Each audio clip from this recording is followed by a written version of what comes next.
여러분 저 출력물 받으셨죠? 예, 예수님의 지상재림.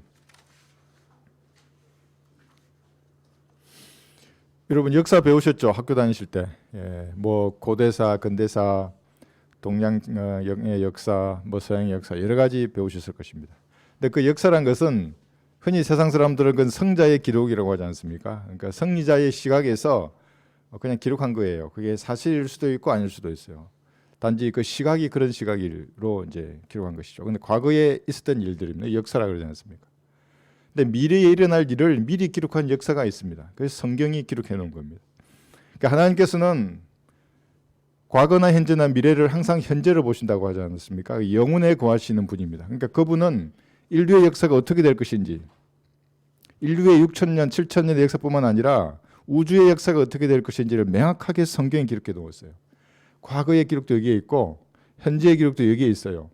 앞으로 어떻게 될 것인가를 우리나라 모국어로 정확하게 보존해 놓으셨어요. 역사입니다. 그것이. 뭐 단순히 히스토리 그래서 예수님께서 역사의 주인공이다. 예, 주인공이죠. 근데 너무나 구체적으로 기록해 놓으셨다고요. 초림에 관해서는 이미 300가지 이상의 예언이 이루어졌지 않습니까? 예수님이 재림하시면 500가지 이상의 기록된 예언들이 이루어질 것인데 오늘 배우는 것이 여기 재림이시잖아요. 재림의 여정이 어떻게 될 것인가를 구체적으로 한번 볼 겁니다. 그래서 주님께서는 나의 계획이 확고하다고 말씀하십니다. 그렇죠? 이게 나의 계획이 확고하다고 사람들에게 선전포고를 하는 겁니다. 그러니까 마귀들아 네가 한번 뒤집어 봐 역사를. 내가 여기 미리 그렇게 두었어 여기에. 이렇게 될 것이라고. 그 마귀는 지금도 뒤집으려고 해요. 그래서 7년 대화훈련 때 완전한 마귀의 왕국을 만들어서 이거 뒤엎으려고 하는 겁니다. 그래서 각종 유대인의 씨를 혼잡게 만들어서 메시아가 나올 수 없도록도 만들었고 지금도 씨를 혼잡게 만들어서 사람도 아니고 짐승도 아닌 새로운 종을 대환란 때 만들어낼 거예요. 그 뒤집으려고 하는 겁니다. 그것이. 뒤집을 수가 없죠. 그것이. 이게 선전포고인 겁니다. 나의 확고한 계획이에요. 여기서 예수님이 다시 이 땅에 내려오시면 시리아 다마스커에서로부터 이렇게 쭉 해서 낚싯바다 모양으로 해서 다시 올리브 산 위에 예수님의 발이 설 것이라고 기록되어 있어요. 그리고 예루살렘 성전으로 들어가실 거예요. 다윗의 보좌에 앉으셔서 천년왕국을 통치하시고 뿐만 아니라 영원 시대에도 거기서 영원 무궁토록 지구의 수도로서 거기서 예수님이 통치하실 것을 이렇게 기록해 두었어요. 이게 너무나 인본주의자들은 받아들일 수 없기 때문에 성경을 문자적으로 해석하지 않는다고요. 과거에 지나간 역사의 한 페이지로 여겨요. 과거에 바빌론 시대에 있었던 일이지 이렇게 말해요. 근데 그럴 수 없는 구절이 너무 많아요. 주께서 언제 이집트로 내려가셨어요? 예수님께서. 그런 적이 없잖아요. 언제 시내산에서 보이시고 파란에서 보이시고 올리브 산 위에 동편 위에 그의 발이 서가지고 어떻게 언제 골짜기가 산이 갈라지고 산들이 언제 영이 되었으며 그러니까 과거의 역사로 치부할 수 없는 다양한 구절들이 여기 기록되어 있는 겁니다. 그래서 내가 하나님을 믿는다고 해서 하나님이 존재하시는 분이 아니에요. 나의 믿음과 상관없이 하나님은 존재하시는 분이에요. 거기로 성경을 통해서 자신을 그대로 드러내셨다고요. 이제 이것을 볼 것입니다. 그런데 이제 빼놓을 수 없는 것이 여기서 이스라엘의 회복입니다. 이스라엘. 그러니까 사실은 유대인을 보면 하나님 어떤 분이신지를 알 수 있어요. 네. 주님께서 지상에 재림하실 때 유대인의 치유가 지금과 완전히 다를 것입니다. 여기 유대인의 역사를 간략하게 해놨어요. 북왕국 이스라엘은 BC 721년경에 완전히 망해서 흩어졌어요. 그리고 대다수의 사람이 남왕국 유다로 흡수되었어요. 지금 그 사람도 없어도 모르는 게 아니에요. 흡수됐어요. 그런데 남왕국 유다도 여기 보시면 BC 606년에 흩어진 거예요.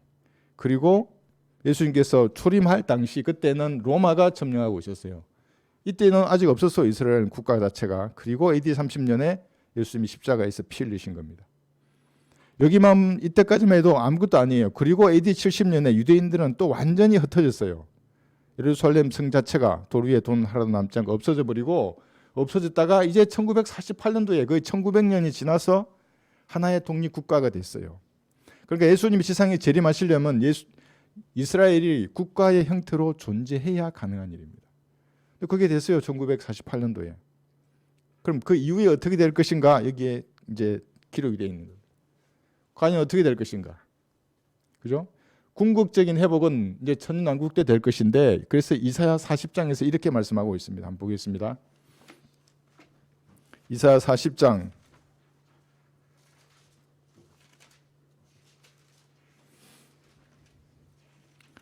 2절 3절 보시면,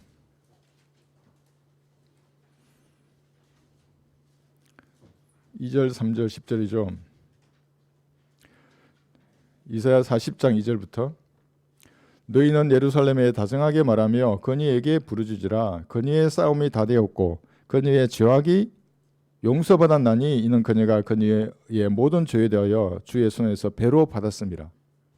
이게 무슨 말입니까? 대환란이 되면 이스라엘 민족이 저지른 죄, 그 죄에 대해서 2배로 받을 거예요. 그래서 이것이 제2의 홀로코스트예요. 대량 학살이 여기에 있을 겁니다.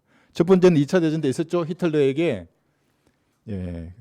600만 명이 죽었잖아요. 이 홀로코스트에는 3분의 2가 죽어요. 그러면 1천만 명으로 가정하면은 700만 명이 죽는 거예요. 더 많이 죽어요. 그러니까 이게 2배로 받은 다음에 그 민족의 심판에서 이제 이스라엘의 죄가 용서받는 겁니다. 그 다음에 3절 보시면, 그런데 갑자기 초림이 또 등장해요. 광야에서 외치는 자의 음성이 있어 너희는 주의 길을 예비해라. 사막에서 우리 하나님의 대로를 곱게 하라. 이제 초림에 대한 예언을 하는 거예요. 섞여 있는 거예요. 그러니까. 그 다음에 10절 보시면, 보라 주 하나님께서 강하신 손으로 오시리니 그의 팔로 친히 다스리실 것이며 보라 그의 보상이 그와 더불어 있고 그의 역사가 그 앞에 있도다. 오시리니 그러죠. 다스릴 것이니. 이게 언제입니까? 주의 재림을 말하는 겁니다. 초림 때 다스릴 수 있었어요. 통치할 수 있었어요. 그러면 교회 시대의 은혜가 우리에게 오지 않을 수 있었는데 유대인들이 거부했잖아요. 그래서 재림 때 이루어질 말씀이 되는 겁니다. 이 10절이. 그러면 여기 이사야 66장에 보시면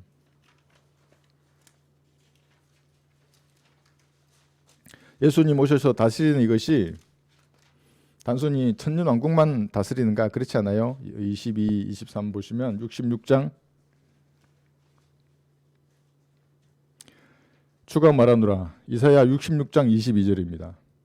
내가 만들 새 하늘들과 새 땅이 내 앞에 항상 있는 것 같이 너희 씨와 너희 이름도 항상 있으리라. 주가 말하노라. 이제 22절은 영원 시대를 말하는 겁니다. 23절은 주가 말하노라. 세 달부터 그 다음 세 달까지 또 안식일부터 그 다음 안식일까지 모든 육체가 내 앞에 경배하려 오리라요. 천년왕국이에요. 그 다음 24절 보시면 그들이 나가서 나를 거역하여 범법했던 사람들의 시체를 볼 것이라. 이는 그들의 벌레가 죽지 아니하며 그들의 불도 꺼지지 아니할 것임이니 그들은 모든 육체에게 가정함이 되리라. 천년왕국 때에는 실제적인 불못이 지상에 드러나 있어요.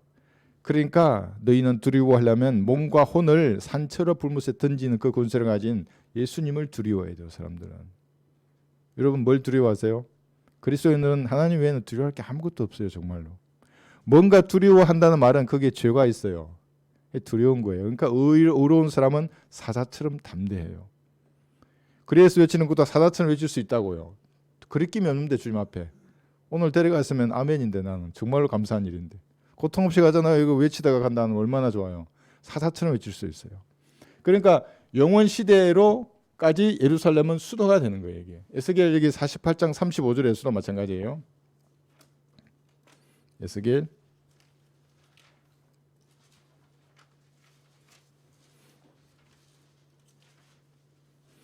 48장 35절. 예루살렘이에요. 물론 이제 예루살렘 이름이 나중에 새 이름을 주십니다. 에스겔 48장 여기 35절 보시면 이게 지금 천년왕국 성전인데 35절 마지막입니다. 에스겔 48장 35절. 그 사면의 구국이 1만 8천이며 그날로부터 그 성읍의 이름이 주께서 거기 계시다가 될 것이라. 예루살렘이에요. 예루살렘 이름이 주께서 거기 계시다가 돼요. 물론 다른 이름도 있어요. 여기 보시면 헵시바 이름 들어보셨죠? 이거 새 이름을 주세요. 천년왕국 때에 예루살렘 이름이 헵시바가 돼요. 근데 이 사람이 이걸 모르고 지금 이름을 지어요. 김헵시바 이러더라고요. 박헵시바. 욕이잖아요 이게. 그걸 진짜 그런 이름을 지은 사람이 있어요. 그게 예루살렘에 이때 들어갈 예루살렘의 이름이에요. 하나님이 예루살렘은 하나님의 기쁨이 되기 때문에 헵시바로 부를 거야 이 말이거든요. 땅은 뷰라로 부르잖아요. 그 땅은 결혼한다는 말이에요. 주 하나님과 땅이 결혼한다는 말은 무슨 말이에요? 땅이 에덴 동산으로 변화된다는 거예요.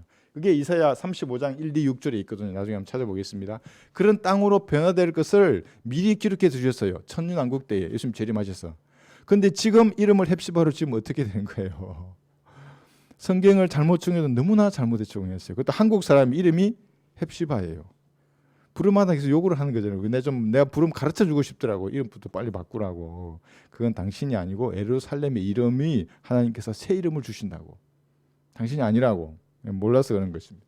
자, 그래서 예루살렘이 수도가 되는 거죠. 예수님 재림하시면 영원까지 그렇게 되는 거예요. 그러니까 궁극적인 회복은 예수님이 지상에 재림하시면 이스라엘이 다시 회복되는 겁니다. 뭘로 회복되는 겁니까? 솔로몬 왕국에서 이스라엘이 누렸던 그 영광을 다시 누릴 것입니다. 지구를 통치하는 민족이 되는 거예요. 자, 이쯤 되면 이슬람 교도들은 나를 죽이려고 할 거야. 아마 내가 여기가 지금 아랍 땅에서 이런 말 했다면 나를 죽일 거예요, 아마. 성경은 명확해요, 그런데 그것이. 네. 자, 이렇게 이제 보시고, 그래서 그때가 천년왕국이에요. 예수님이 재림하시면 이 땅에 이루어질 왕국을 말하는 겁니다. 그리고 영원토록 이어지잖아요, 이것이. 그럼 영원토록 유대인이 지구의 중심에 있고 우주의 중심에 있어요. 이걸 반유대주의자가 어떻게 인정하겠어요? 그래서 백부자 심판에서 아마도 제 생각에는 스스로 뿔면서 뛰어들 거예요. 백부자 심판에 누군가 탁 앉았어요. 그런데 보니까 33살의 유대인 남자예요. 난 아랍 사람인데 그걸 참고 견디겠어요? 지금도 못 참잖아요, 막. 예. 재림의 여정을 들어가기 전에 이것도 볼게요. 어린 양의 속죄입니다. 이사야 53장이. 근데 이사야 여기 7장부터 보시면 7장 14절에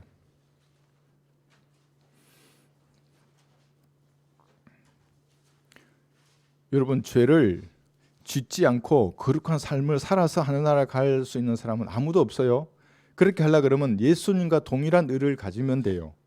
그럴 수 있으면 그렇게 하라 그래요. 그렇게 살라 그러면 그럼 이 예수님처럼 본능적으로 죄가 생각이 날 수는 있어도 한 번도 죄가 지을까 말까 논의를 안 하면 돼요. 근데 그럴 수 있어요? 그 다 넘어온다고, 인간은. 그것이 죄인 줄 알면서 하면 어떻게 되지? 하나님 나 징계하실 텐데 여기부터 죄가 시작이 돼요. 근데 그럴 수 있는 사람은 아무도 없어요. 그러니까 속죄가 필요하다고요.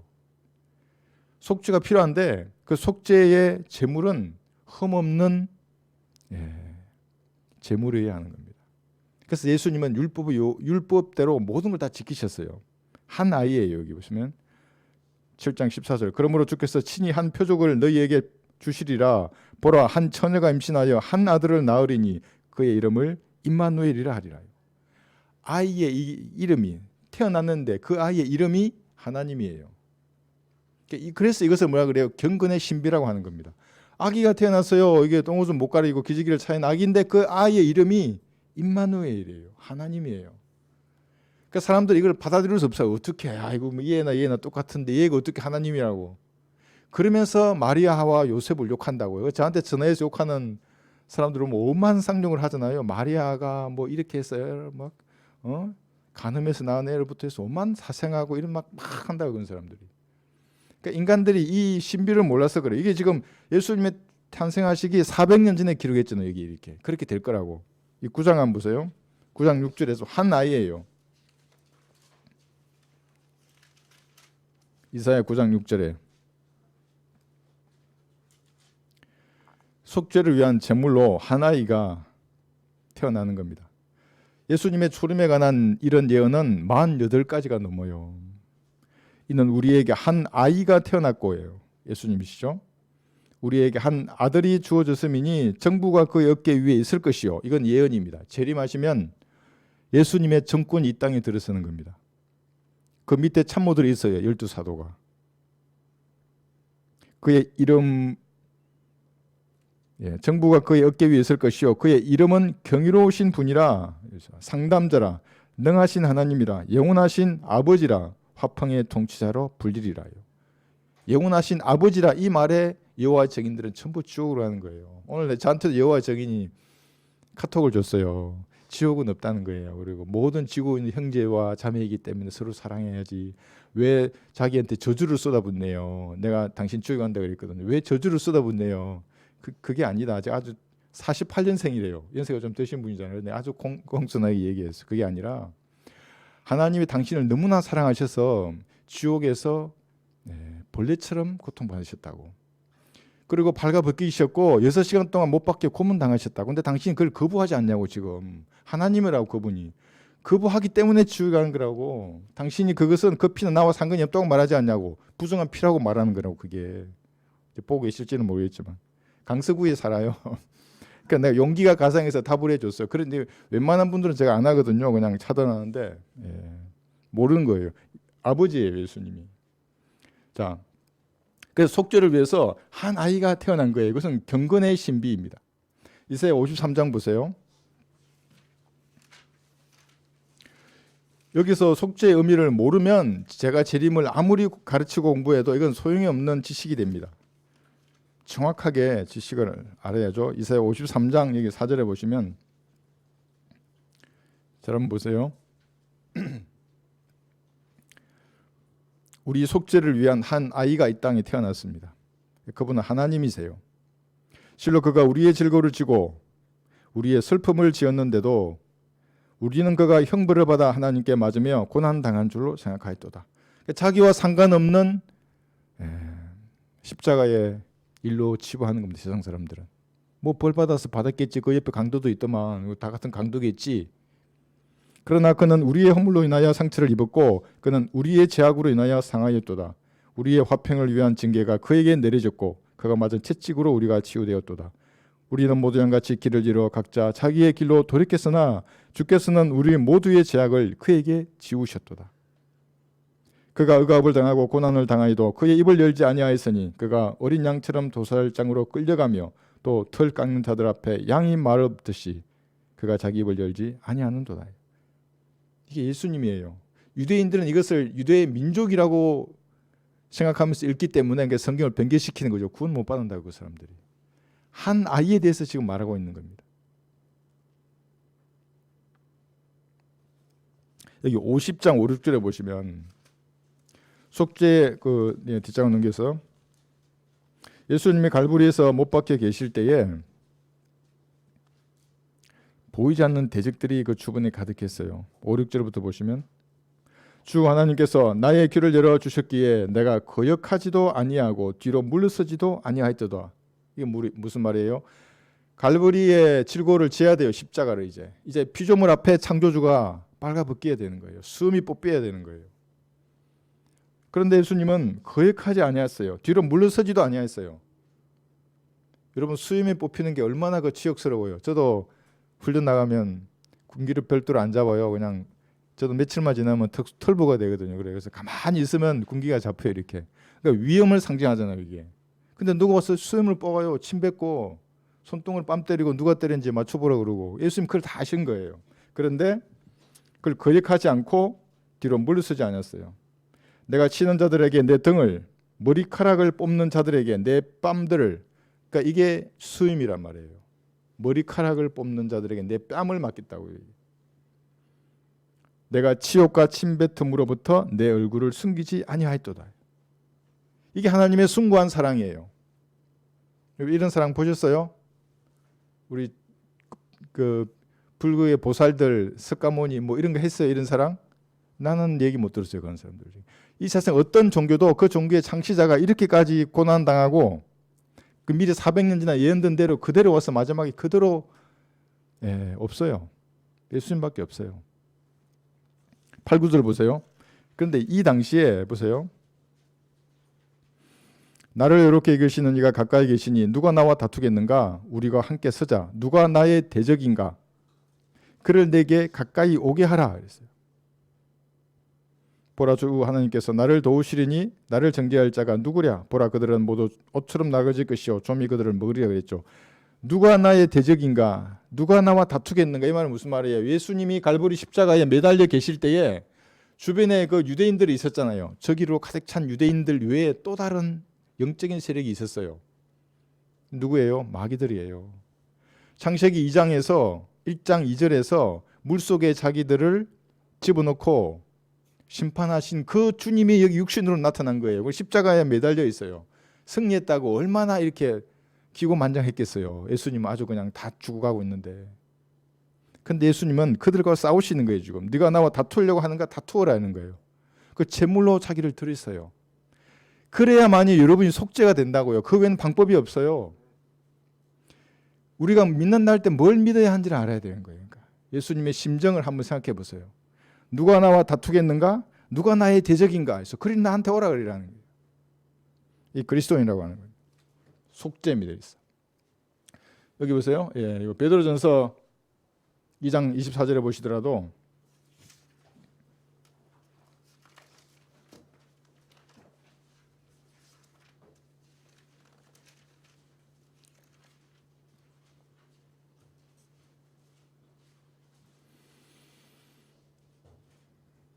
베드로전서 2장 24절 그가 친히 나무에 달린 자신의 몸으로 우리의 죄들을 담당하셨으니 이는 우리가 죄들에는 죽고 의에는 살게 하려 하심이라. 그가 채찍에 맞음으로 너희가 낫게 되었도다. 이는 너희가 기르던 양들 같았으나 이제는 너희 혼들의 목자와 감독에게로 돌아왔습니다. 나무에 달린 자신의 몸으로 우리의 죄들을 담당하신 겁니다. 여러분의 죄악의 엄중함이 그거예요. 거룩하신 예수님의 머리에 가시 면류관 쓰셨잖아요. 그 말의 의미는 이 대목 같은 가시 면류관이 머리를 파고들었다고요. 그 채찍이 예수님의 피부를 찢었어요. 그냥 보통 이런 채찍 아니에요. 이런 장난감 채찍이 아니라 그는 뼈가 달려있다 거기에. 다 찢어버린다고 전부 다. 그거 맞으면 대부분 다 죽어요. 그 뭐냐면 우리의 죄 때문에 이게. 여러분의 죄가 그때 넘어간 거예요. 그게 다. 그러니까 예수님이 속죄 제물로 그런 고난을 당하셨습니다. 이래서 속죄된 거예요. 여러분 죄가 없어졌어요. 이걸 안다고 구원받는 게 아니라 이걸 믿어야 한다고요. 다른 이단들은 이걸 못 믿게 만드는데 뭐. 어떻게 믿어요? 그래서 간단해요. 어떻게 믿어요? 그러면 눈 감고 지금 나와 앉아 기도하라 그런다. 다른 말 필요 없어요. 뭐. 눈 감고 내가 가르쳐 줄 테니까 기도하면 된다고. 근데 그게 아니라 무슨 뭐가 어쩌고 뭐 침례 받고 빵 먹고 뭐 포도주 마시고 다양한 이단의 교리를 뭐 침례 받아야 된다 그러고 믿음을 행사하지 못하도록 만드는 게 이단들이에요. 전부 다. 뭐 예정됐다 그러고 그런 게 전혀 아니에요. 오늘도 어느 목사 보니까 정말 나 얼간인 줄 알았어요. 주님 예정된 자들을 위해서 십자가 못 박혀 죽으시고 이렇게 말하는 거예요. 목사가 예정된 자들을 위해서 못 박혀 죽으셨대요. 어디 성경에 그런 게 되어 있어? 하나님은 모든 사람을 누구든지 그러잖아요. 그를 믿는 자들은 멸망하지 않고 영생을 얻게 하라 하심인데 예정된 자들은 멸망하지 않고 영생을 얻게 하라 하시면 지금 이렇게 말하는 자들이거든요. 그게 여러분 이렇게 죄가 용서된 겁니다. 그 다음에 여기 14장 한번 볼까요? 이사야 14장 보시면 속죄의 교리 다음에 적그리스도의 심판이 이사야 14장 12절을 보시면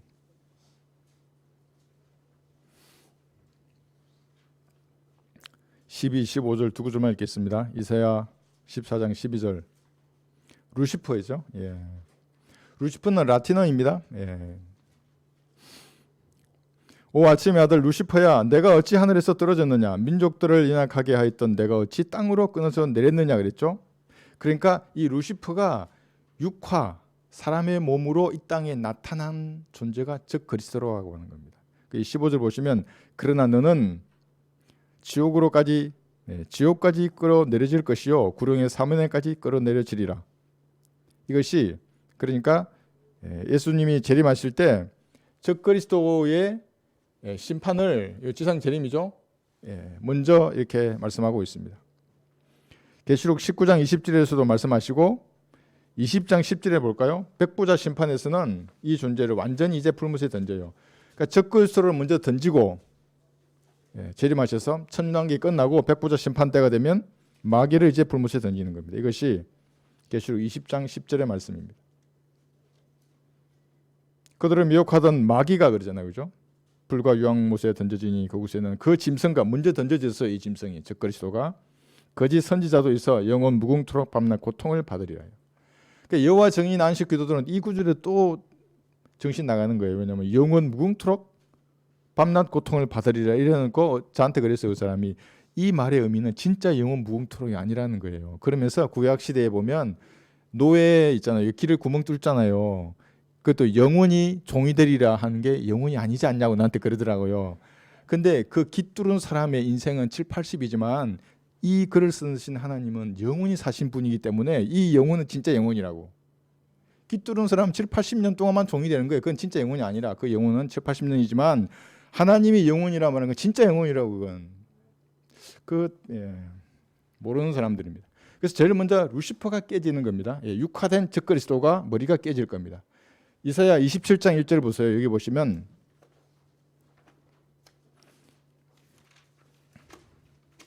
용이 살해됩니다. 용의 머리가 깨질 겁니다. 이사야 27장 1절에서 리비아단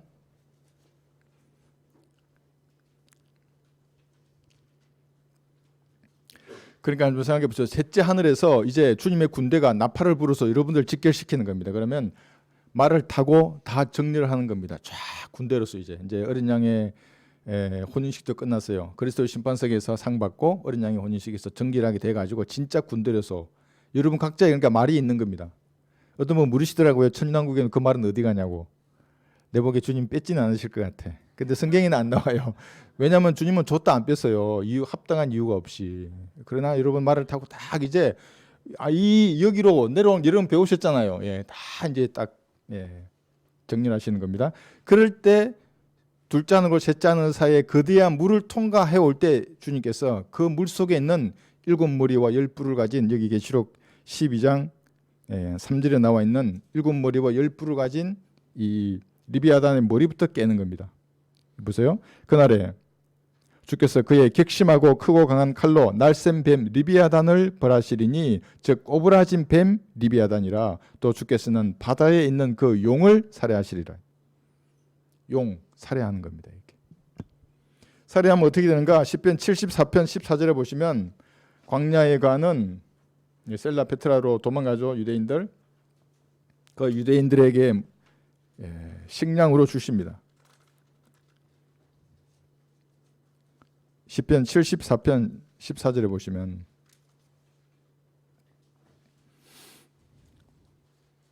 머릿고기 좋아하세요? 이 머릿고기예요.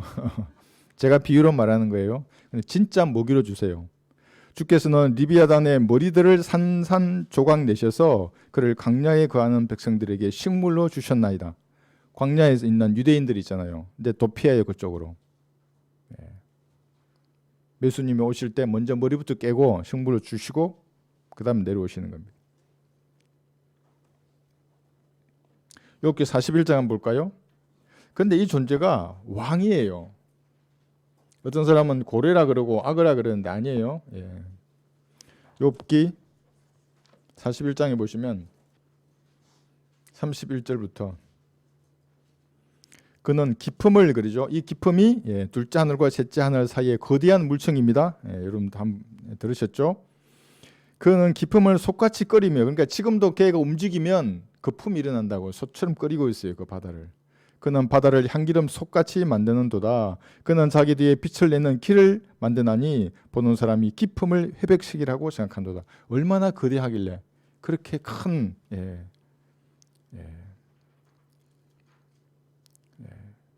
솥같이 바다를 끓이는 것입니다. 땅 위에는 그같이 생긴 것이 없나니, 그러니까 고래도 아니고 악어도 아니라는 겁니다. 그는 두려움 없이 지음을 받았도다. 그가 모든 높은 것들을 바라보니 그는 모든 교만한 자식들을 다스리는 왕이니라 하시니라. 그러니까 여러분, 교만한 자에게 하나님이 은혜를 못 베푸신 이유가 뭐냐면 그 왕이 따로 있어요. 그 은혜 복음 좀 아까 우리 청년들 연극 잘했어요. 연극 잘했는데 처음이라고 하긴 안 믿어질 정도로 너무 잘했어요. 전도지 좀 틱 이러잖아요. 이렇게 하면 그래도 좀 봐줄 수 있어요. 어떤 사람은 아주 기분 나빠요. 이거 결투 신청할 때 이거 손등으로 치는 거거든. 아주 기분 나빠요. 이렇게 턱 친다. 이거.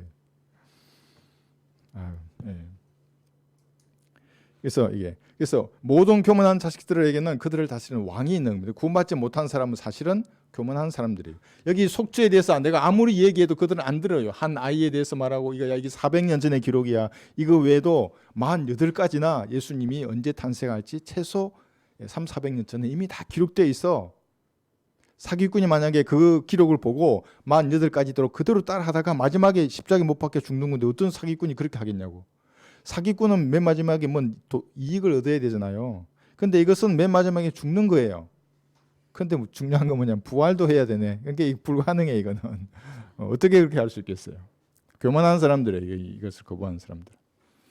용을 살해하십니다. 식물을 주셨죠. 그 다음에 이제 여기 복수의 의복이 있는 겁니다. 이사야 59장 보시면 비참하게 죽으셨어요. 예수님은 배신당했고 거짓 증인들이 나왔었잖아요. 이사야 59장 7절에 보시면 사람들은 예수님이 그걸 다 잊고 계신 줄 알아요. 그러니까 크리스마스를 왜 만들었겠어요? 갖고 놀기 좋잖아요. 기저귀 찬 아기 예수인데 얼마나 갖고 놀기 좋아요. 근데 그건 없어요. 더 이상 다시는 아기 예수는 볼 수 없어요. 여러분들. 복수의 날을 마음속에 품고 계시는 전능하신 분을 가지고 있다고요. 그러니까 여러분도 마음에 복수를 하고 싶으면 뭐 어떻게 여자가 뭐예요? 온유월에 서리가 내린다 그랬어요. 하나님이 그렇게 하시면 어떻게 되겠어요? 그 사람은 사랑의 하나님이니까 그러지 않는다고 누가 또 그러더라고요. 그러니까 걔는 사랑을 몰라서 그래요. 여러분 사랑에 눈이 멀면 더 무서운 일이 일어나요. 59장 아까 17절 제가 다시 읽을게요. 17절.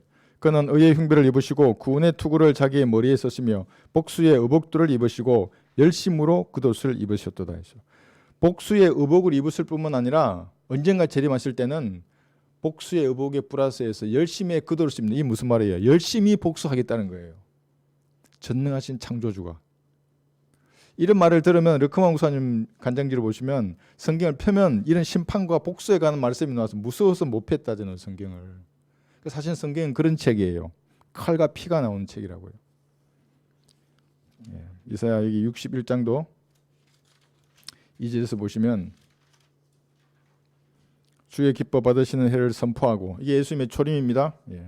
재림 우리 하나님의 복수의 날을 선포하며 모든 슬픈 자를 위로하고 하면서 쭉 이제 대혼란에 갇혀있던 유대인들을 이제 위로하실 거예요.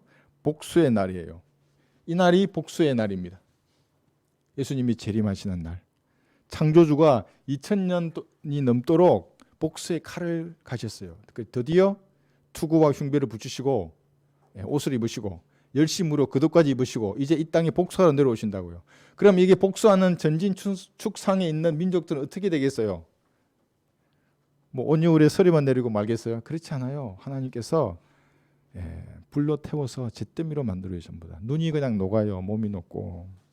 그러니까 예수님에 대해서 사람들은 너무나 모르는 겁니다. 여기 보시면 63장 4절에서도 이는 복수의 날이 내 마음속에 있고 내 굿속에 해가 오기 때문이라. 복수의 날이 마음속에 있어요. 여러분은 복수하지 마세요. 어떤 사람 복수할 날 정해놓지 마세요. 여러분의 복수는 주님께 맡기는 거예요. 그러나 예수님께서 당하신 무고한 피를 흘렸잖아요. 여기서 반드시 피는 피에 의해서 갖게 돼 있어요. 64장 여기 1, 2절에 보시도 그 복수가 얼마나 강력했던지 제가 예전에 지구 평통화 작업을 한다 그랬잖아요. 모든 상들을 평통화시켜요. 녹여버리실 겁니다.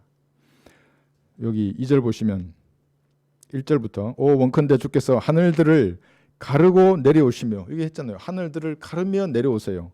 산들도 주의 면전에서 흘러내리기를 용이 아는 불같이 타서 그 불이 물을 끓이게 하는 것 같이 되게 하시며 주의 이름을 주의 대적들에게 알게 하셔서 민족들로 주의 면전에서 떨게 하셔서 하나님 앞에 떠는 게 뭔지를 진짜 볼 거예요. 그러니까 한번 생각해보세요. 제임스 웹 망원경이 저 셋째 하늘 정북 방향에서 뭔가 거대한 물체가 이 땅으로 내려오는 거예요. 너무나 빛보다 더 빠른 속도로 이 땅을 찍으러 내려오는 거예요. 그래서 이제 우리 대기권으로 탁 들어왔다고 생각하면 그 생방송 되는 거예요. 제임스 웹 망원경으로도 보고 여러분의 얼굴이 비칠지도 몰라요. 이렇게 다. 그럼 지구에 있는 사람들 TV를 보는 거예요. 자매 저기 예전에 절에 있었는데 왜 저기 왜 말 타고 뭐하지? 그럴 수도 있어. 와가지고 이제 진입하는 거예요. 거기로. 예수님은 그것을 마음에 두고 계십니다. 민족들로 주의 면전에서 떨게 하실 겁니다. 이때 만약에 예수님 떨게 해버리셨다면 우리가 없잖아요. 예수님 참으신 거예요. 여러분의 죄를 구속하기 위해서. 자, 그다음에 진멸하시는 예수님은 이사야 13장에서 23장 지금 3번 합니다. 드디어 이제 이거 왔습니다. 요거는 제가 군대에서 기동 방향을 통제하는 두 가지 그림을 그렸어요. 그 첫 번째가 뭐냐면 전진축이래요. 여기 전진축 화살표 방향으로. 그러면 현재 지금 군 부대가 그리는 기동 계획하고 똑같아요. 제가 이 그림에서 과거 OAC나 6대로 돌아간 줄 알았어요. 막 그때도 이렇게 하거든요. 손 걷어가지고 밤새도록 그려요. 이런 것들을, 이 화살표들을. 말씀을 다 찾아보면 이런 전진축이 나와요. 그러면 이 부대는 거대한 부대잖아요. 구원받은 모든 사람들이, 교회 시대의 성도들, 그 다음에 대환란이나 구약시대 성도들이 다 따라오잖아요. 돼 있어. 물론 그들은 나귀 타고 제대로 따라올란지는 모르겠지만, 여러분들은 흰말을 타고 일제대에서 가는 겁니다. 이 전진축을 벗어나지 않고 거대하게 들어갈 거예요. 예루살렘 성전으로 들어갈 텐데, 여기 화살표들 있잖아요. 이거는 뭐냐면 공격 방향 화살표예요. 두 가지를 제가 썼어요. 그러니까 이 거대한 기동축을 떠나지 않는 범위 내에서 적그리스도들이 있어요. 그들을 동시에 진멸하시는 겁니다. 그러니까 위로 올라가면 뭐가 있어요? 러시아 있잖아요. 터키가 있어요. 왜 예수님이 다마스커스로 제일 먼저 오시냐면, 생각해 보세요. 2억의 군대가 이스라엘을 치러 온다고 했을 때 그의 주력, 그러니까 전방 지휘소는 무기또 여기 있어요. 아마게돈 골짜기잖아요. 그죠? 여기에 1, 2제대가 있다면, 이제 군사적으로 쓴 거예요.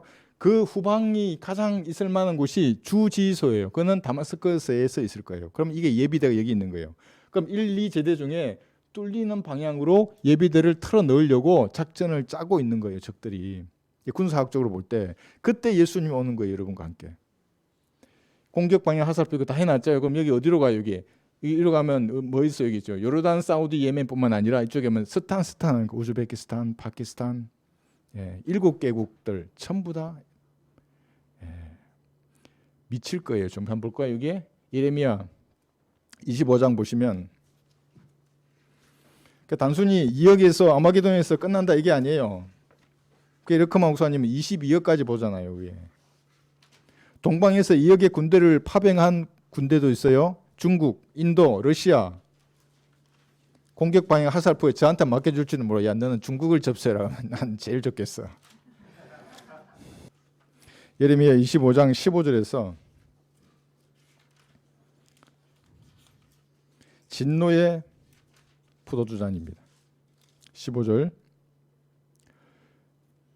이스라엘의 주 하나님이 내게 이같이 말씀하시니라. 너는 내 손에 있는 진노의 포도주잔을 받아서 내가 너를 보내는 모든 민족들로 마시게 하라 그랬어요. 16절. 그러면 그들이 마시고 비틀거리며 미치리니 이는 내가 그들 가운데 보낼 칼을 인함이라. 도대체 주님이 무슨 칼을 보내길래 그 진노의 잔을 마신 민족들이 미쳐버려요. 미치지 않겠어요? 예수님께서 이제 왔어요. 이제 막 와서 대기근을 지니면서 광에서 다마스커스에 있는 모든 아랍인들, 러시아인들, 장군들, 괴상한 군대들 있잖아요. 괴상한 종들 다 죽이시는 거예요. 총을 쏴도 총알에 튕겨 통과해버리네. 아무리 포병을 쏘고 소용이 없네. 요엘서에 보면 나와요. 그 기병대가 기동할 때에 불만이 있는 거예요. 앞에는 에덴 동산 같지만 뒤에는 잿더미가 되는 거예요. 전부. 미쳐요. 그 사람들이. 여기 보세요. 26절에 보시면 북쪽 원군에 있는 모든 왕 한 사람 한 사람과 지상에 있는 세상의 모든 왕국들로 마시게 하였느니라. 세삭왕은 그들 뒤에 마시리라 했어요. 모든 왕국이 공격 방향 화살표를 그래서 제가 그린 거예요. 이들뿐만 아니라 중동 지방에 있는 이 민족들뿐만 아니라 다 간다고. 여기 흑해에 있잖아요. 지금도 이 전쟁하면 반드시 러시아의 함대가 여기로 올 거예요. 다 박살낼 거예요. 여기 홍해도 마찬가지고. 33절 보시면 그날에 주의 살육이 땅의 이편 끝에서 땅의 저편 끝에까지 이르리니 그들은 애도도 받지 못하며 모아서 묻히지도 못하며 땅 위에서 똥이 되리라요. 주님이 이렇게 말씀하고 있어요. 이제 그래서 선전포고하는 거예요. 내가 이렇게 나의 교육이 확고하게 교육해 놨는데 마귀의 세력들아 자신 있으면 덤벼봐라고 하는 거예요. 그래서 누가 또 나한테 질문하더라고요. 그럼 마귀들이 이걸 하면 고치지 않겠냐고. 그래 고치라고 주님이 도전하셨다고. 선전포고를 3번이나 하셨다고. 나 교육이 이렇게 확고하니까 오늘은 제가 이게 공격 기동계까지 알려줬어요. 그럼 여기 방어하면 될 거 아니에요. 마귀들이. 그죠? 여기 뭐 무기토로 방어하든 여기를 방어하든 하나님 해보라는 거예요. 왜냐하면 하나님의 군대는 초자연적인 군대지 않습니까? 그 대열이 흐트러지지도 않아요. 기관총을 쏘는데도 맞고 총알이 통과 영원히 사는 몸인데 아이고 쏴봐라 하는 거예요. 장난치는 거예요. 그러니까 해보라는 거예요. 하나님께서. 뭘 바꾸고 뭘 어떻게 하고 방해해보라 소용이 없어요. 복음을 증거할 때도 마찬가지입니다. 예수님은 자신의 피로 이룬 이 은혜의 복음을 증거하고 싶어 하시는 거예요. 이 민족에게도 증거하고 이게 한글이지 않습니까? 이 성경이. 그러면 한글로 이 말씀이 보존이 됐는데 당연히 북한에도 증거하고 싶어 하시죠. 그러니까 누가 막아요. 당연히 마귀의 세력들이 막으려고 그러지. 이거 주님이 그걸 어떻게 하시겠어요? 그래서 주님의 사람, 하나님의 사람들을 하여금 이 일에 동참케 하는 겁니다. 그죠? 세상의 모든 사람들이 한번 볼까요? 시리아부터. 다 찾기는 어렵고 여기 한번 볼게요. 시리아 이사야 17장 1절에 보시면 파괴의 무더기가 될 겁니다. 그러니까 시리아에 대해서 안 좋으세요. 아주 감정이. 이집트는 그렇지 않아요. 이집트는 치시고 치유하는데 시리아는 파괴의 무더기가 됩니다. 이사야 17장 1절. 이 보세요. 다마스커스. 이사야 17장 1절. 다마스커스에 대한 엄중한 말씀이라. 보라, 다마스커스는 성읍의 모양이 사라지고 파괴의 무더기가 될 것이리라. 왜 그렇다고 생각하세요? 지금도 이스라엘을 괴롭히는 다마스커스하고 이게 시로 투도 있잖아요. 이것이 레바논 시리아거든요. 레바논 시리아가 끝없이 이스라엘을 공격하는 거예요. 그리고 이 공격의 발판이 이들이라고. 이게 러시아가 내려오잖아요. 이게 이란도 여기서 오잖아요. 그죠? 이 애들이 발판이기 때문에 파괴의 무더기로 만들 거예요. 완전히 재림하시면 없어져요. 천년왕국 한번 가봐야지. 꼭 내가 가서 발로 좀 이렇게 밟아봐야지. 이렇게 주님 여기를 파괴의 무더기로 만드셨구나. 그러니까 우리나라 군대는 아마 안 가야 될 거예요. 이게.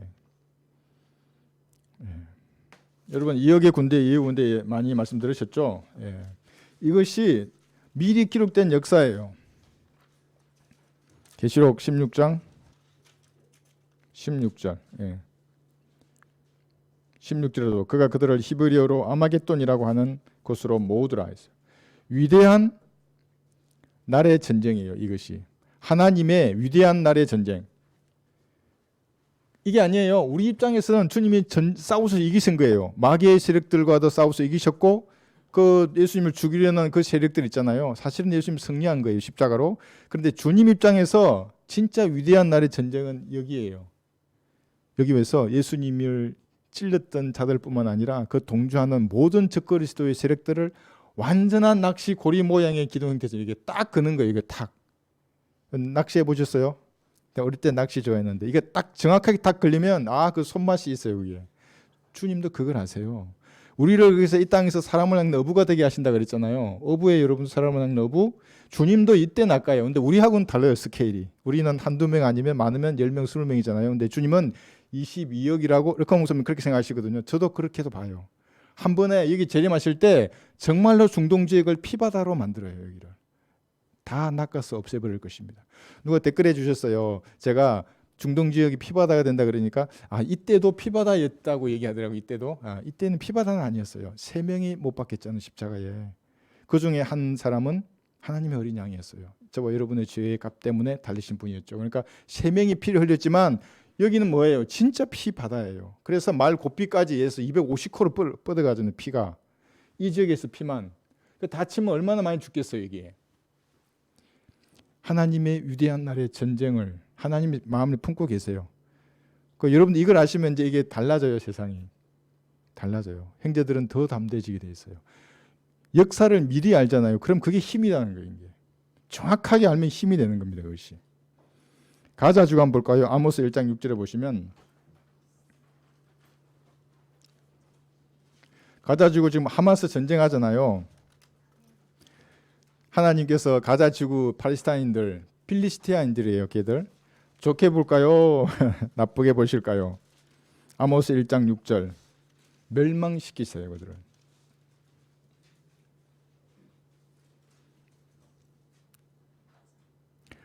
아모스 1장 6절 주가 이같이 말하노라 가자의 서너 가지 족가들로 인해 내가 그 벌을 돌이키지 아니하리니 이는 그들이 포로 전체를 사로잡아 에돔에 넘겼습니다. 그러나 내가 가자의 성벽에 불을 보낼 것이요 그 불이 그 군중들을 삼키리라.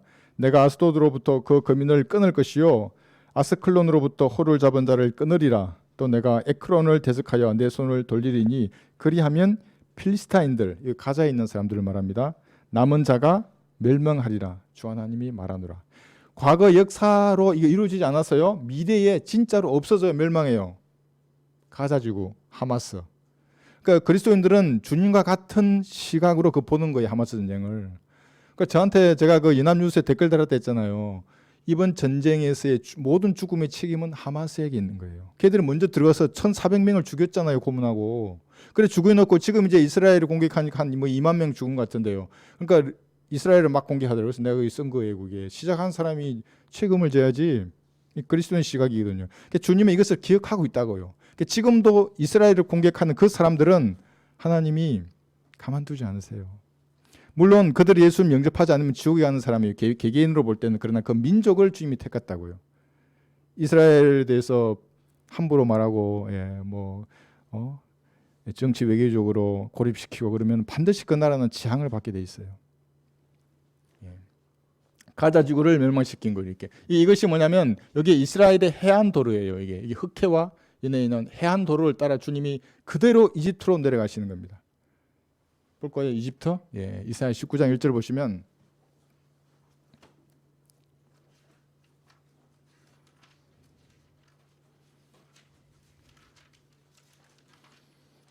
이사야 19장 1절. 쭉 많이 있지만 한 구절만 보겠습니다.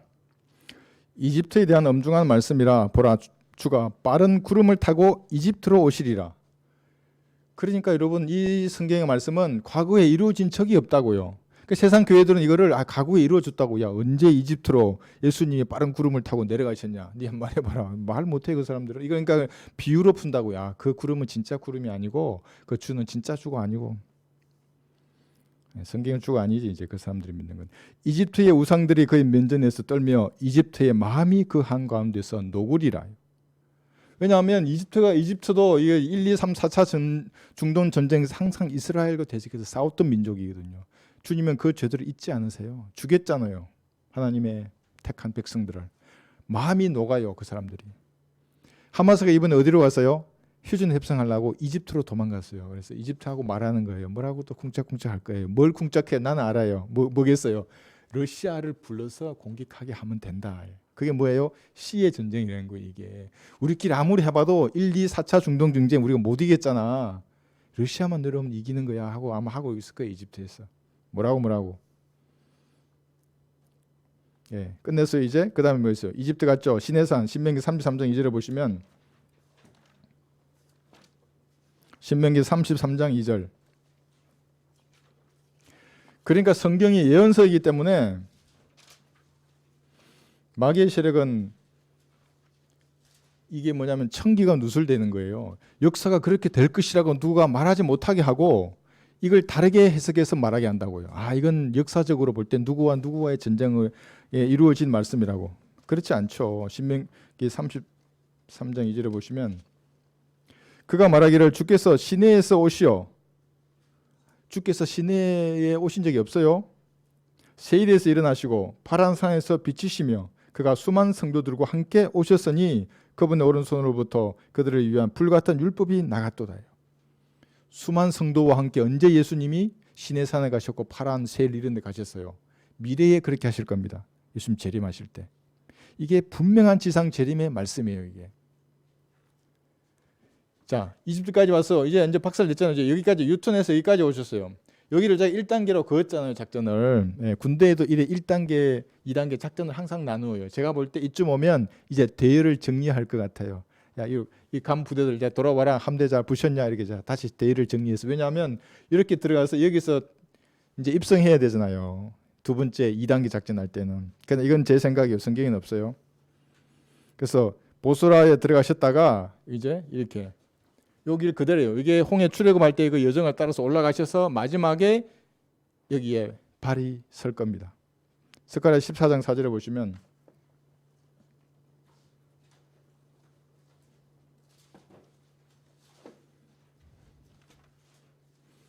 스가랴 14장 4절에서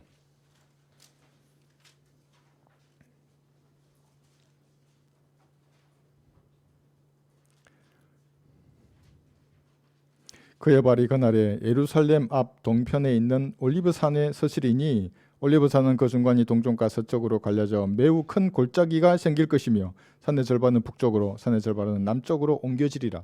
한 번도 이렇게 된 적이 없어요. 예수님의 발이 거기에 섰는데 골짜기에 갈라지고 뭐 옮겨지고 그런 적이 없거든요. 언제 그렇게 되냐면 재림 때 그렇게 될 것을 분명하게 말씀하고 있어요. 마귀의 세력들이 막으라 그러니까 이제 그 다음에 마귀가 뭘 막은 줄 아세요? 예수님은 예루살렘 동편문을 통해서 여기서 들어가실 거거든요. 기록해 주시니까 마귀의 세력은 동편문을 지금 시멘트로 발라놨잖아요. 못 들어오게. 근데 예수님이 얼마나 재밌는지 한번 보세요. 근데 그 몸은 시멘트를 통과하는 몸이에요. 마귀의 세력보다 한 수 높아요. 항상. 어떻게 따라와 그들이. 그죠? 예. 그 다음에 9절 보시면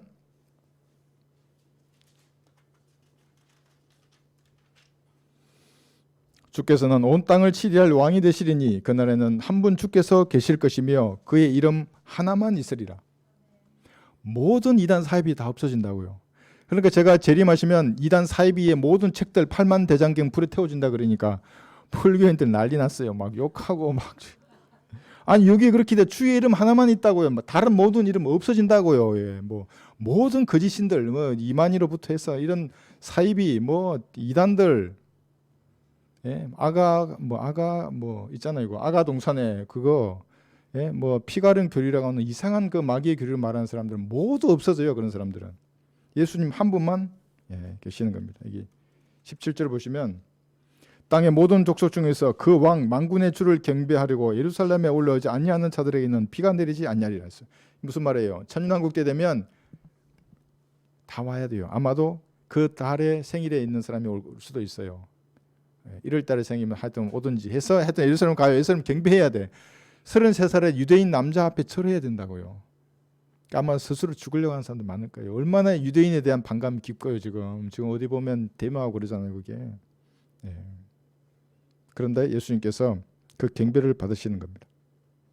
이것이 간략히만 봤어요. 이게 이렇게 쭉 해서 이렇게 넣으실 때 그것을 이사야 40장 15절에 보면 통 속의 한 방울 물처럼 이들을 다루실 것입니다. 20억의 사람을 어떻게 다 죽여? 지옥에 들어간 사람은 더 많잖아요. 그 예수님께서 지옥을 확장시키셨어요. 하도 작다 그러니까 지옥이. 이사야 40장 15절 보시면 보라 민족들은 통 속의 한 방울 물 같고 또 저울의 작은 티끌같이 여기시느니라. 보라 그는 섬들을 아주 작은 것으로 여기는도다. 그 다음 절 보세요.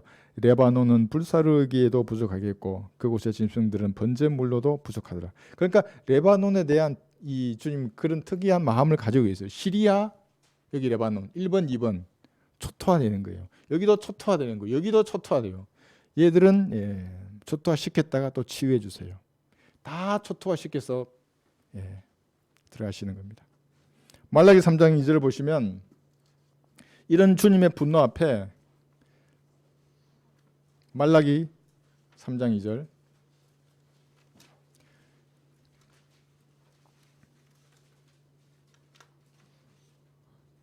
보세요.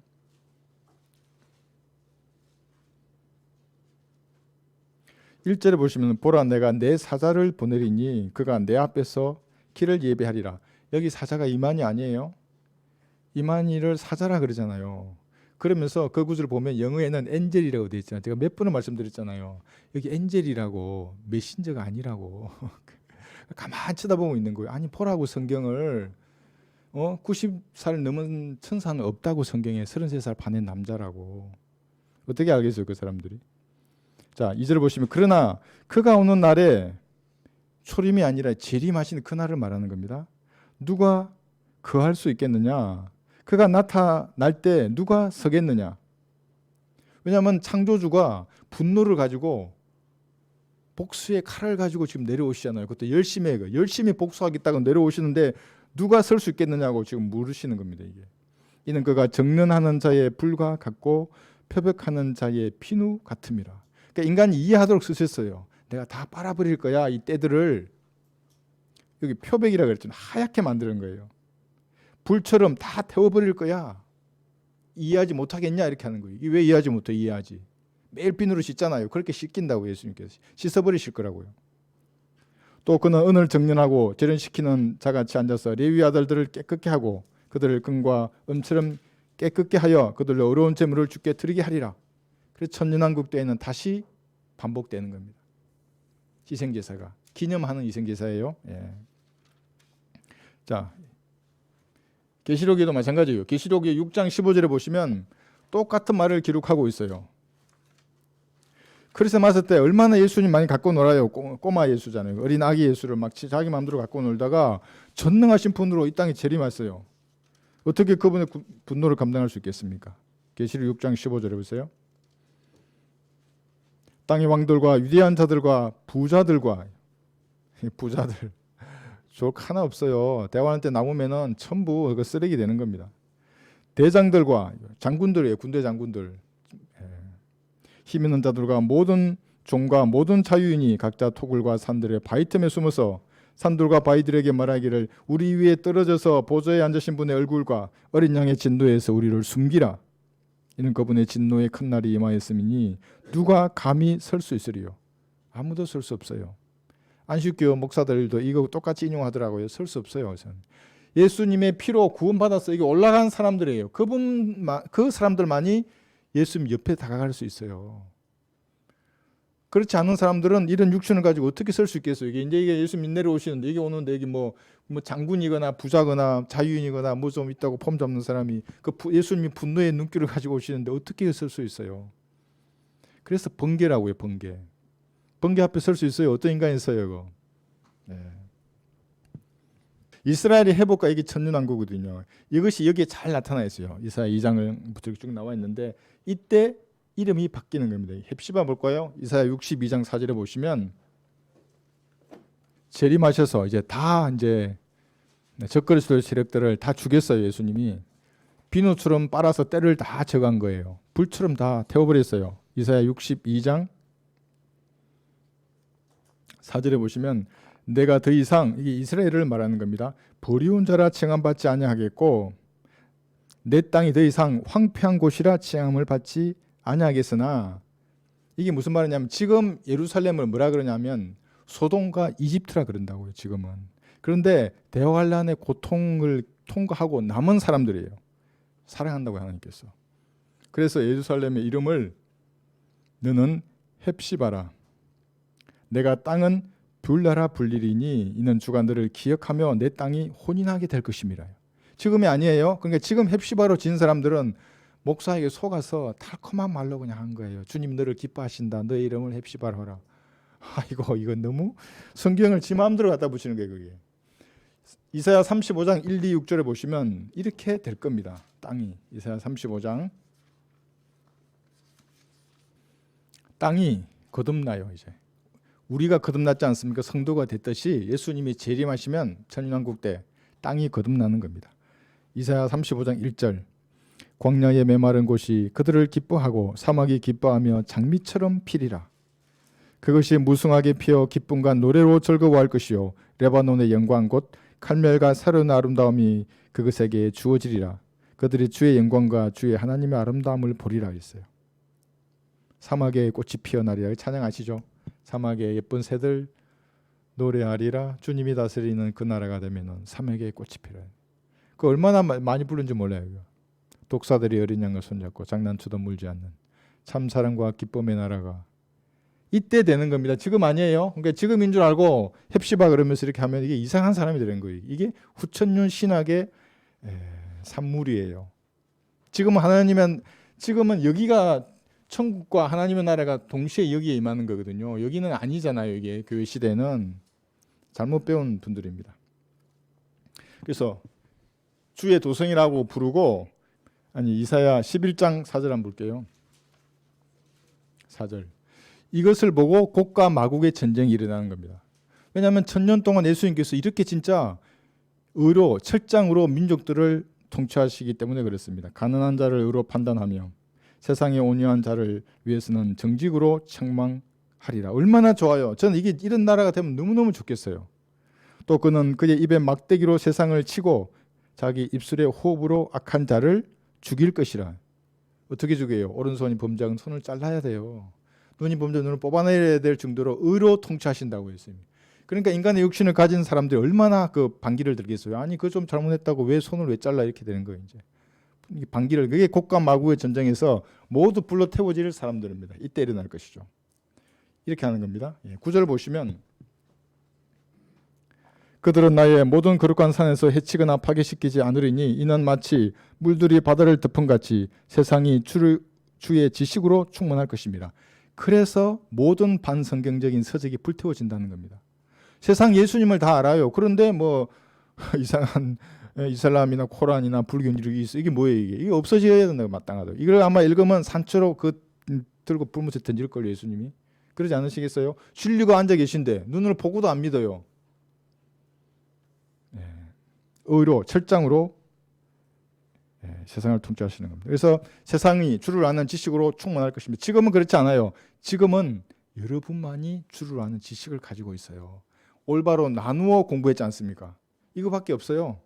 나누지 않으면 헵시바 같은 소리 하는 거예요. 또 이렇게 이거 헵시바 그럼 나 그걸로 이 연예인들도 농담으로 해요. 막 진짜 PD 이름이 김헵시바예요. 그래가지고 막 가지고 놀더라고요. 근데 김헵시바 그 사람은 교회에서 네 이름은 하나님들을 기뻐하시는 거기 때문에 아마 이런 좀 좋은 뜻에서 말했을 거예요. 전혀 아닌데 그것이. 마지막 예수님의 권세와 영광이 40장에서 48장까지 나와 있습니다. 우리가 여기서 봐야 될 것은 세 번의 선전포고를 하는 겁니다.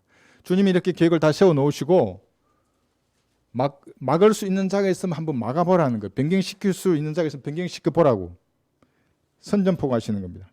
이사야 45장 5절 한번 볼게요.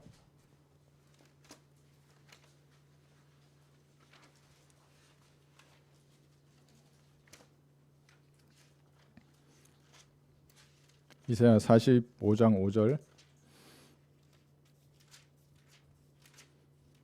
그 이사를 이게 빠른 시간에 다 하는 게 조금 그렇긴 한데 한번 핵심만 보겠습니다. 그러니까 이제 41장에서는 이런 거예요. 주장하고 선포하고 한번 행해봐라는 거예요. 없어요 그렇게 할 사람이. 물론 지금도 하긴 해요. 그들이 따라올 수 없죠. 45장 5절을 보시면 나는 주요 아무도 다른 이가 없나니 나 외에 다른 하나님이 없느니라. 내가 나를 모를지라도 내가 너를 띠로 동였노라. 이게 여러분들이에요. 이제 이게 영적으로 적용하면 예수님의 피로 구속된 여러분들이라고요. 여러분이 하나님을 모르더라도 하나님 여러분 아세요. 왜냐하면 피로 낳았잖아요. 그러니까 자식은 부모를 모를 수 있어요. 부모가 어떻게 있겠어요. 그 상구를 통해서 낳은 아들인데. 사람들이 해가 뜨는 곳과 서쪽에서부터 나 외에 다른 이가 없는 것을 알게 되리라. 나는 주요 아무도 다른 이가 없느니라. 그래서 우리가 섬기는 주님이 어떤 분이신가를 여러분들이 확신해야 하는 겁니다. 그러면 주님이 길을 열어주세요.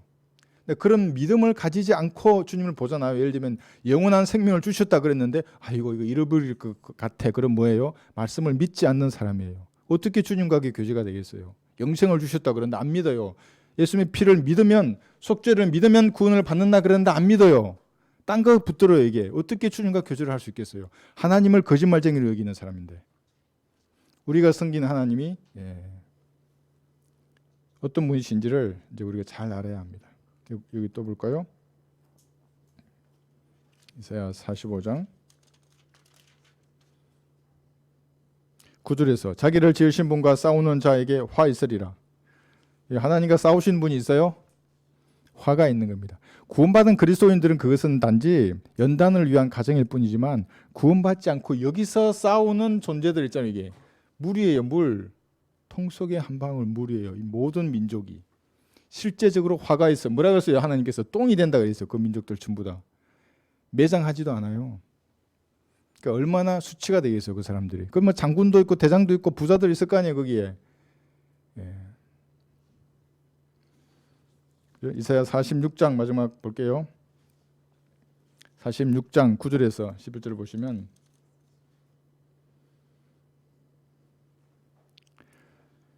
너희는 오래된 이전 일들을 기억하라. 나는 하나님이요 다른 이가 없느니라. 나는 하나님이요 나 같은 이가 없느니라.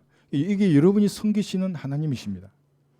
내가 처음부터 그 끝을 선포하고 아직도 이루어지지 않은 일들을 옛날부터 선포하고 말하기를 나의 계획이 확고하리니 내가 나의 모두 모든 기뻐하는 일을 행하리라 하였고 내가 동쪽에서 굶주린 새를 부르고 먼 나라로부터 나의 계획을 집행할 사람을 부를 것이라.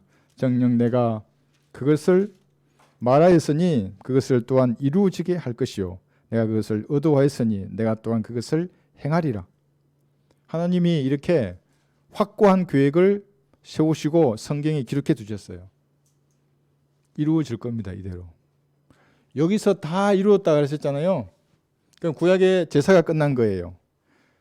그리고 계시록 22장 영원 시대에도 하나님께서 다 이루었다 하시는 일들을, 이거는 영혼에 들어가기 전에 천년왕국 직전에 이루어질 하나님의 계획이지 않습니까? 확고한 계획을 정해놓으시고 역사는 이렇게 흘러갈 겁니다.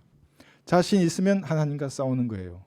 그럼 나는 좀 안 될 것 같아. 아이고 내가 보니까 힘이 없어. 그럼 갈보리 앞에 무릎 꿇으면 돼요. 하나님 나는 죄인입니다.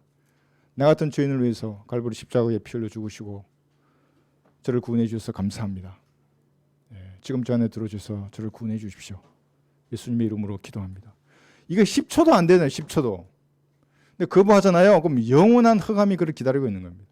10초면 구원받을 수 있어요. 그 왜 고집 부리고 그러세요? 고집 부리시면 여러분 남는 거예요. 여기에 7년 동안 잘 먹고 잘 살아도 이때 되면 뭐가 돼요? 하나님께서 똥이 될 것이라고 기록해 두셨어요. 하루에. 이거 얼마나 걸릴 것 같아서 이게? 예? 유니콘을 타고 초고자연적 말을 타고 이게 진군하는데 얼마나 걸릴 것 같아요? 수십억이 죽을 겁니다. 그게. 그리고 예수님이 다윗의 보좌에 앉아서 또 이거 말고 남아있는 모든 사람을 여호사밧 골짜기에 모아서 민족들의 심판을 또 합니다. 이게. 성경이 너무너무 무서운 책이라고요. 여기도 살아남아서 다 살아남았는데 민족들의 심판은 내가 유대인에게 함부로 했네.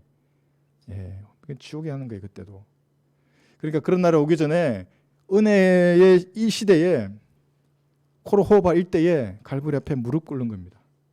구원이 의심스러우시면 지금 기도해서 간단해요. 이것을 전하는 것이 그리스도인입니다. 성경대로 믿고 성경대로 주님을 섬기는 그리스도인들입니다. 내년에도 이렇게 똑같이 섬기시고 더 많은 간증과 또 찬양과 주님께 영광 돌렸으면 좋겠습니다. 마치겠습니다.